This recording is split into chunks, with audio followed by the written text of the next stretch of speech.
diambil dari Markus 14 ayat 43 sampai dengan ayat yang ke-50. Mari kita sama-sama membaca ya adik-adik. Untuk adik-adik yang TK, minta mama dan papa mendampingi ya. Yesus ditangkap. Waktu Yesus masih berbicara, muncullah Yudas, salah seorang dari ke-12 murid itu. Dan bersama-sama dia serombongan orang yang membawa pedang dan pentung, disuruh oleh imam-imam kepala, ahli Taurat, dan tua-tua. Yuk adik-adik kelas 1 kita membaca dari Markus 14 ayat ke-44 ya. Sama-sama ya adik-adik ya. 1, 2, 3. Orang yang menyerahkan dia telah memberitahukan tanda ini kepada mereka. Orang yang akan kucium, itulah dia. Tangkaplah dia dan bawalah dia dengan selamat. Untuk adik-adik kelas 2, kita baca dari ayat 45 sampai 46 ya. Dan ketika ia sampai di situ, ia segera maju dan mendapatkan Yesus berkata, "Rabi," lalu mencari dia. Maka mereka memegang Yesus dan menangkapnya. Adik-adik kelas 3 dan kelas 4, kita lanjut membaca di ayat 47. Sama-sama kita membaca ya. Salah seorang dari mereka yang ada di situ menghunus pedangnya, lalu meletakkannya kepada hamba imam besar sehingga putus telinganya. Adik-adik, kelas 5 dan kelas 6 kita baca dari Markus 14 ayat 48. 1, 2, 3. Kata Yesus kepada mereka, "Sangkamu aku ini penyamun, maka kamu datang lengkap dengan pedang dan pentung untuk menangkap aku?"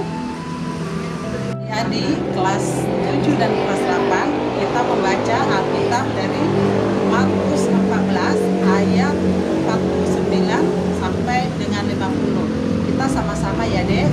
Kita mulai 1, 2, 3. Padahal tiap-tiap hari aku ada di tengah-tengah kamu mengajar di Bait Allah, dan kamu tidak menangkap aku. Tetapi haruslah digenapi yang tertulis dalam kitab suci. Lalu semua murid-murid itu meninggalkan dia dan melarikan diri. Nah adik-adik, tadi kita sudah membaca bersama-sama dengan kakak-kakak guru sekolah minggu dan adik-adik di rumah dari Markus 43, dari Markus 14 ayat 43 sampai 50. Nah, adik-adik, kakak di sini mau membagi sebuah cerita tentang kasih yang setia dan kasih yang palsu. Pertama, soal ciuman antara Yudas dengan Yesus. Ciuman artinya adalah sebuah kasih dan suatu perasaan yang menyatakan perasaan kita mengasihi seseorang, menghormati seseorang. Nah, kakak mau menjelaskan tentang kasih yang palsu terlebih dahulu.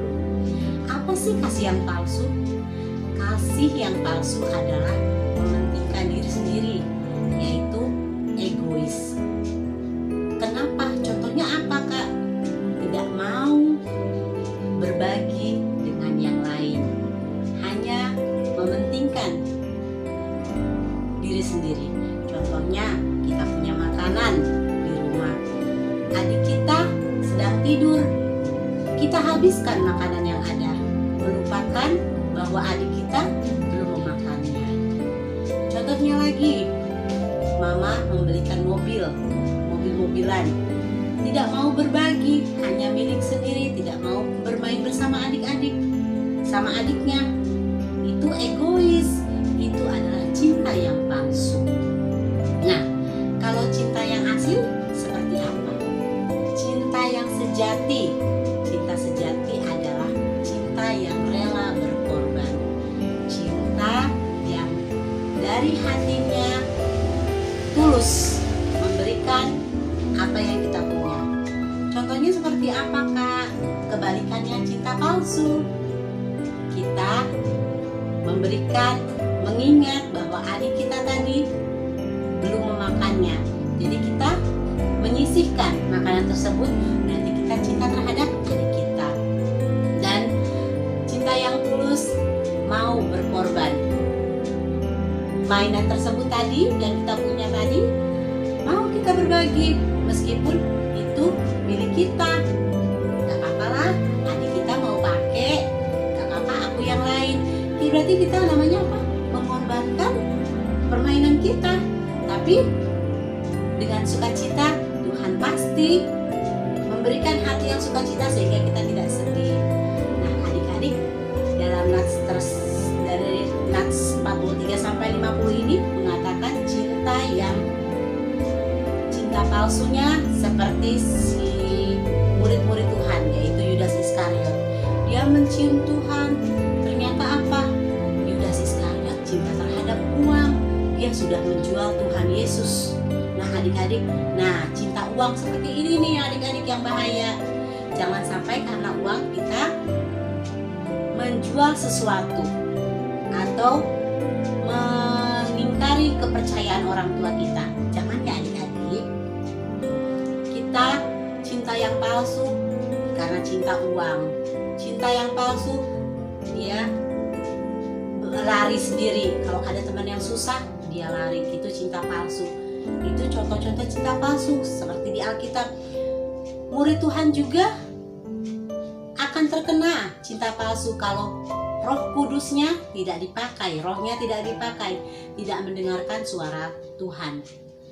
Sehingga dia mau dibisikkan oleh iblis untuk mencintai uang, untuk egois, tidak membantu teman.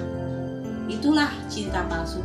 Tetapi cinta yang sejati, cinta yang berasal dari Tuhan, kita lihat Tuhan Yesus di ayat 47. Si murid Tuhan sudah menghunus pedang ke seorang hamba imam besar. Tetapi Tuhan Yesus yang ingin ditangkap, dia tidak membenci, dia tidak dendam. Malah apa? Kuping yang tadi dihunus langsung disembuhin Tuhan Yesus. Lihat, cinta Tuhan Yesus begitu indah adik-adik. Dia mau memaafkan adik-adik. Begitu sakitnya, dia mau ditangkap. Tapi Tuhan Yesus mengasihi, malah menyembuhkan. Tuhan Yesus tidak suka dengan kekerasan. Tuhan Yesus itu cinta damai. Tuhan Yesus itu baik, murah hati. Itu cinta Tuhan Yesus. Jadi adik-adik, apapun kehidupan kita, jangan pernah tinggalkan Tuhan Yesus. Dan ingatlah, Tuhan Yesus lebih dahulu mengasihi kita sebelum kita mengasihi orang lain. Contoh ya adik-adik.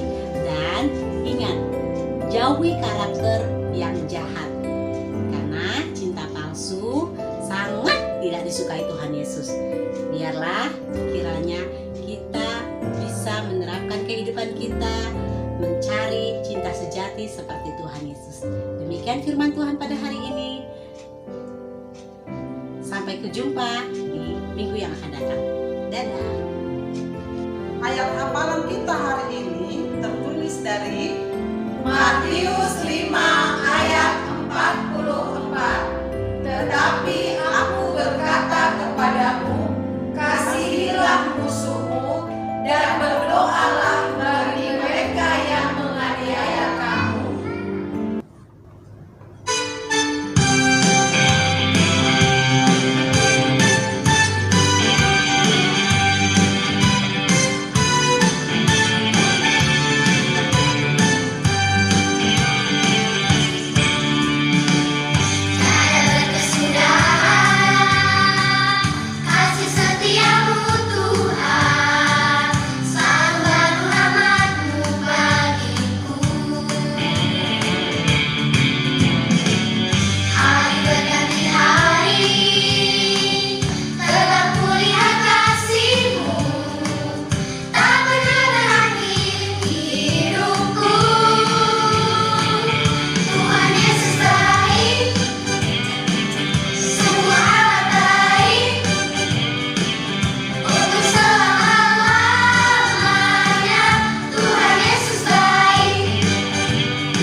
kerajaanmu di bumi seperti di surga. Berikanlah kami pada hari ini makanan kami yang secukupnya, dan ampunilah kami akan kesalahan